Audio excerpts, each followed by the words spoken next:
International Healthcare Group, Kaiser Medical Center Group, Fidelity Life, Ramper Realty, Ramper Financials, Atram, MyTrade, U-Trade, and Soldivo Funds.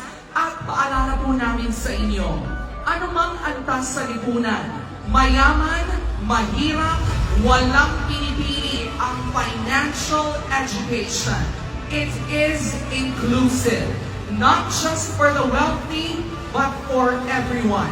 Kaisa niyo po ako, si Kalad Karen. Tandaan, ang krisis sa pera kayang solusyonan ng IMG Kusana. Ang inyong pong frontliner at kapatid, Jester De Los Santos.